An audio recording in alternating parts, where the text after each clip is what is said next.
Everybody.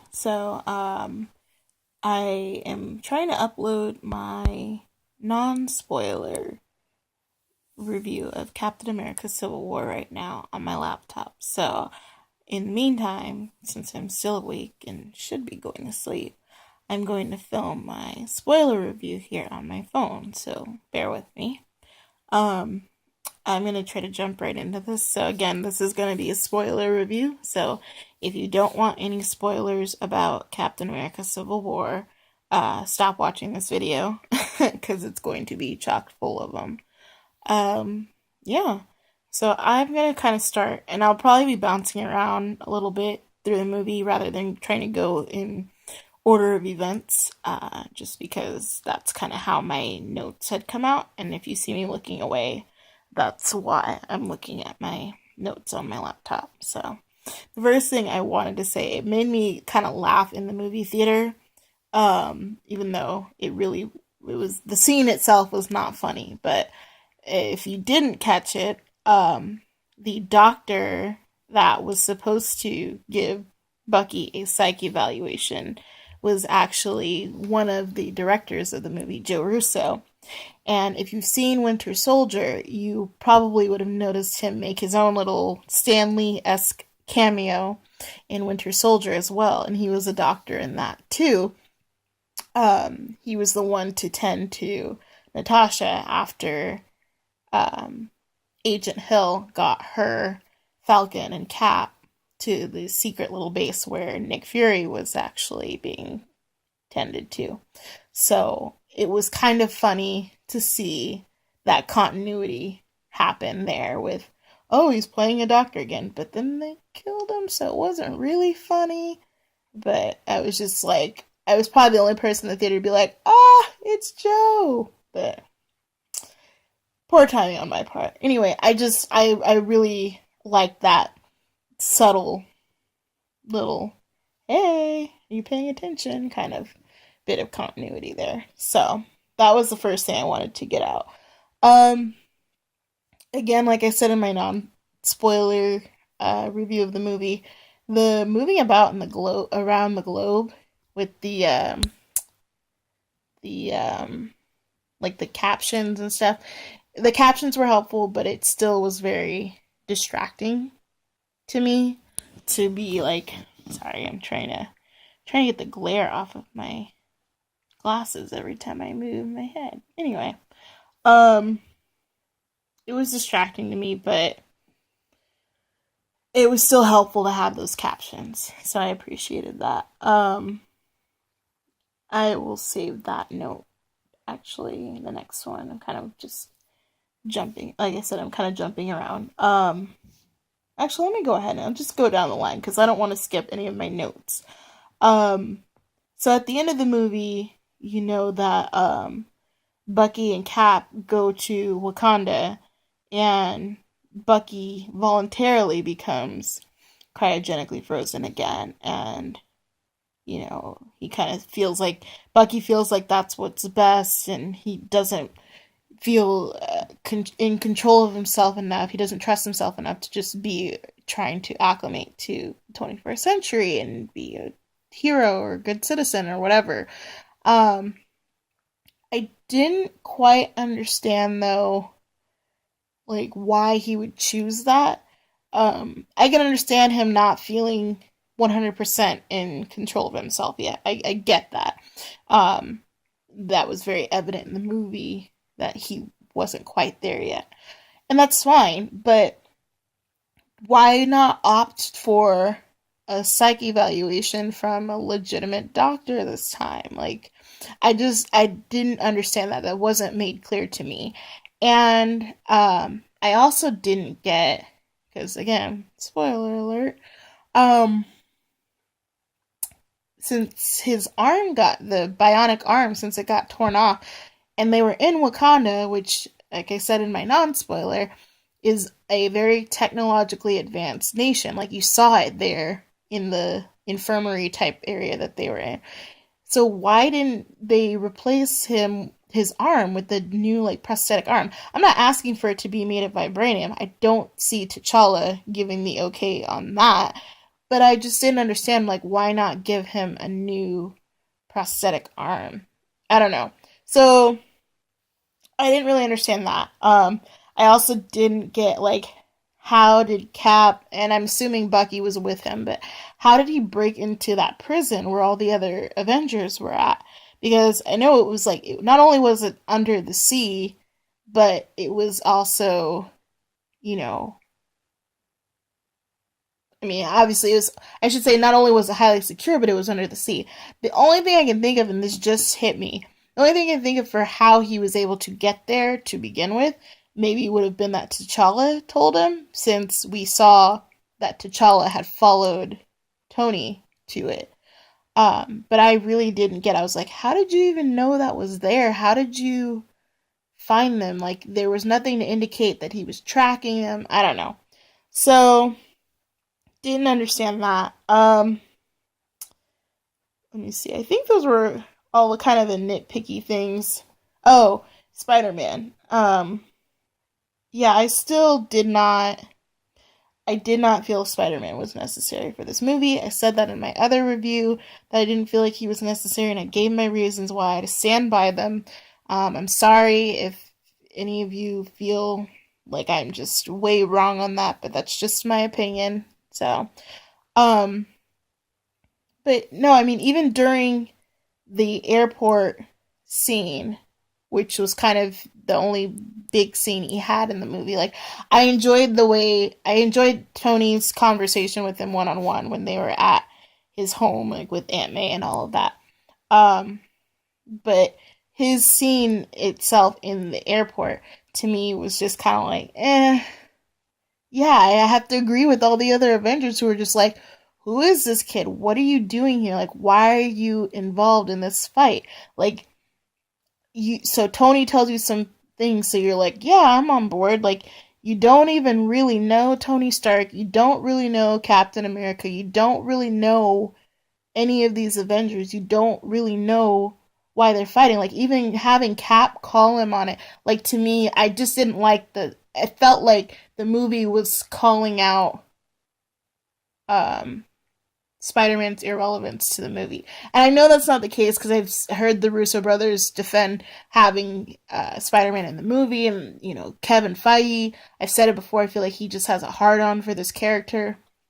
But it, to me, I was like, all the characters were wondering, like, who is this kid? What are you doing here? And I had to agree. I was just like, yeah, why are you here? Like, you don't, to me, he didn't fit. He didn't fit in with the team. Yes, I felt like his comic relief was too much like Ant-Man, in my opinion, but I appreciated Ant-Man's more because we've already been introduced to that character in the MCU. He had his standalone movie, and, you know, he's had an interaction. He's at least had one interaction before with another Avenger, Falcon. You know, like, that was all. The groundwork was already laid for that.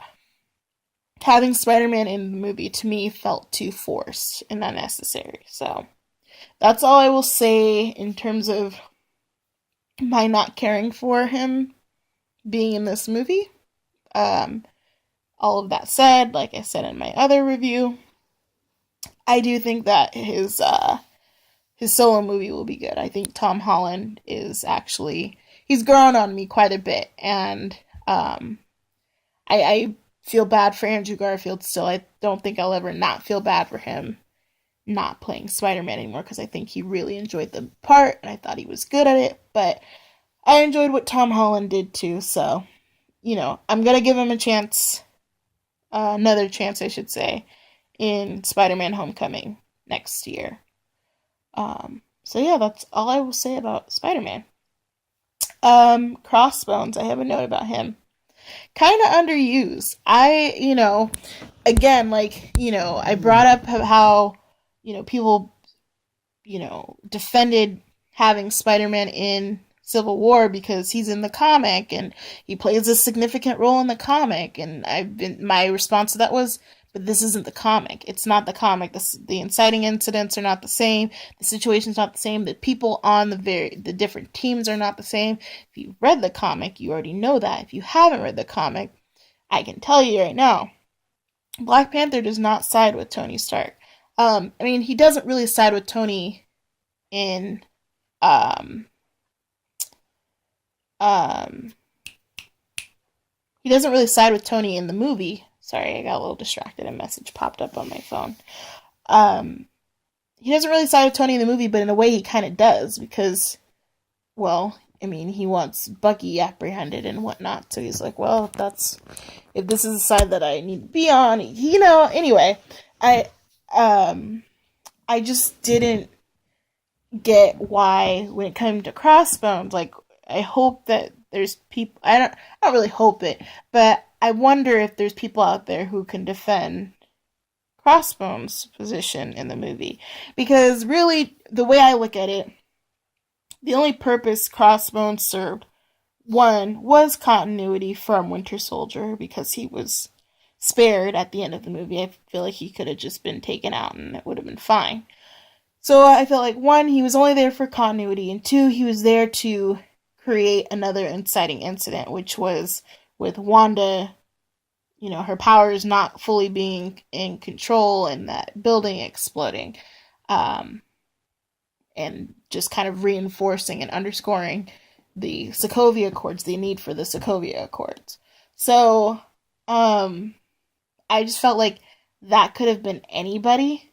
Like, it could have been anybody who had the little bomb, who was going to be like, suicide mission, and we're going to take Cap out with us. And Wanda could have been like, I got to save Cap, and the only way for me to do that is contain the explosion. I can't, I don't know. It was a waste of character, in my opinion, with Crossbones. So, whatever. And the other thing, too, is like, he spent most of his time at the beginning of the movie just like bragging about his new strength and new, capability to, fight Cap, while also complaining about what Cap did to him. Like, I don't know, like, I'm kind of glad he wasn't in the movie as much as I thought he was going to be. I'll just put it that way. The other thing I was going to talk about too, daddy issues are plentiful in this movie. Wow. And I did not expect that necessarily. Now, granted, I'd read interviews, I'd heard some spoilers and stuff before the movie, like long before, like when they first started filming the movie. That's when I started hearing spoilers, because there was a script leak. So there were things that I kind of already expected. Like, for instance, with Tony and Bucky having killed his parents. That I already knew was kind of coming. I didn't know how they were going to bring it up in the movie, but I knew that they were going to say like that was going to fuel Tony being against protecting Bucky and all of that. I knew, or I'd read, I didn't know for sure, I didn't see it confirmed, but I had read that T'Chaka, who is T'Challa, Black Panther's father, I had read that he was going to die in the movie. So I kind of saw that coming. But yeah, I don't know, like, it was just like all of these daddy issues in the movie. I was like, wow, this really sucks. Like, jokingly have said like, oh, the Marvel people can't have good relationships with their father because the father either ends up being a jerk or he ends up dying, and that's kind of what happened here. Like, I'm not calling Clint a jerk, but people were trying to guilt him for coming out of retirement to help Cap, and they're just like, what about your kids? And oh, you're just gonna leave your wife and kids behind, blah blah blah. So they're like creating daddy issues there. And then you have T'Challa and T'Chaka, and Tony and Howard Stark, and even freaking Baron Zemo, even the villain had daddy issues. I was like, what is this? So I wasn't complaining about it, but I was just like, wow, that was a lot, I guess. So there was that. Speaking of T'Challa, oh my goodness. Loved him, loved him, loved him. I loved the way they introduced him in the movie, being present for this, these political purposes with his father and kind of seemingly kind of shadowing his father because he knew he needed to be groomed for his status as the next ruler of Wakanda. So I love the way they introduced him. I loved kind of seeing him first and then hearing the accent while he was off screen or out of the camera shot and then having him walk on to it. I really enjoyed the exchange he had with Natasha at the signing for the Sokovia Accords. Um and I not gonna lie, I kind of felt like I was like, oh, a little bit of chemistry there. That's kind of cool. But I also I hate saying that too. I kind of kick myself for saying that because I feel like every movie that Black Widow's in, like she's getting paired with somebody. Like people thought Clint and Natasha were gonna be a thing, and then in Age of Ultron, Bruce and Natasha, to me, came out of nowhere. But that's a discussion for another day. And then this one, I was kind of like, I'm kind of feeling the like T'Challa and Natasha. I'm like, somebody's gonna start writing a fanfic out there. I'm calling it now. But I enjoyed their